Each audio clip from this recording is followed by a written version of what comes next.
Welcome back to the Basement Integrity Podcast by Icerino. Glad to be here. Yeah, this is episode 55, titled What Your Basement Cracks Are Trying to Tell You. It's a good one. Sure. It is, and you might remember our previous deep dive, drain tile systems and basement protection in Toronto. Right, where we really focused on, playing defense out in the yard, keeping the water away. Exactly. But today, we are actually zooming in on the walls themselves. Because, since we work right here at Icerino, we are going to decode the secret language of your basement walls. They definitely speak to you if you know what to look for. They really do. And our goal today is to help you, the listener, understand the difference between a harmless cosmetic issue and a full-blown structural crisis. Okay, let's unpack this. Let's do it. I always think of concrete curing as kind of like baking bread. You put the wet dough in the oven, and as it dries, it naturally shrinks and cracks a bit on the surface. That is actually a great analogy. Concrete isn't just dead stone. When it cures, it loses massive amounts of moisture and physically shrinks. Taking up less space, right? Yeah, exactly. And that tension creates hairline cracks. But they're usually harmless. The openings are so small that water molecules literally can't penetrate them due to surface tension. Oh, wow. So you just monitor those, I guess. See if they widen or show that chalky white efflorescence stuff. Spot on. But that shrinkage also leads to vertical cracks running straight up and down. In Toronto, if you have a poured concrete foundation, vertical cracks happen roughly every 20 to 30 feet. So they're basically inevitable. If vertical cracks are practically guaranteed in Toronto homes, how do you know when yours has crossed the line from a normal curing byproduct to an active threat? Well, what's fascinating here is how hydrostatic pressure works. Think about our heavy Toronto rainstorms or the spring snowmelts. Right, the ground gets totally soaked. Completely saturated. And that trapped water exerts massive lateral pressure against the walls. Under that pressure, a tiny 1/8 inch vertical crack transforms into a highly efficient water pathway. So it's actively pushing the water through. Pushing it hard. It's not just trickling, it's being forced in. Yikes. So since vertical cracks can turn into water slides, how do we fix them from the inside? Because nobody wants their whole yard dug up. Luckily, we rarely need to excavate.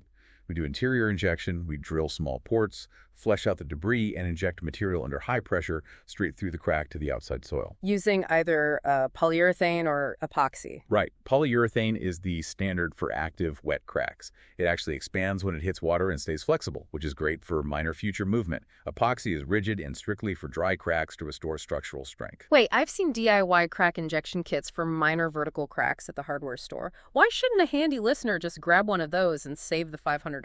It is so tempting, I get it. But misapplied DIY fixes often just mask the problem. Because they don't have enough pressure. Exactly. Hydrostatic pressure is millions of pounds of force. A DIY kit can't force the material all the way through the wall. You just plug the inside, and water sits inside the concrete, degrading it. Professional polyurethane expands to fill the irregular gaps perfectly from the outside in. Okay, that makes sense. Do it right once. So vertical cracks are about the concrete shrinking. But what happens when the actual soil beneath your home starts moving unevenly? That shifts the physical stress entirely. That's what we call differential settlement. And that changes the crack direction, right, to diagonal and stair-step cracks? Exactly. Diagonal cracks usually run at a 45-degree angle, right off the corners of windows or doors. Because a window is a giant hole in the wall, so it's a weak point. You got it. And if you have a Toronto home built between, say, 1945 and 1975, you probably have concrete block walls. Cinder blocks. Right. And those get stair-step cracks. The stress just follows the mortar joints because the blocks themselves are too strong to break. It's like a river flowing down a rocky hillside. It doesn't smash through the boulders, it just follows the path of least resistance through the dirt, exactly like the stress traveling through the mortar. Great way to visualize it. But block walls are more permeable, so stair-step cracks almost always mean chronic moisture issues that need actual exterior drainage solutions. So how do you know if a diagonal or stair-step crack is a major problem right now? It's all about the velocity of change.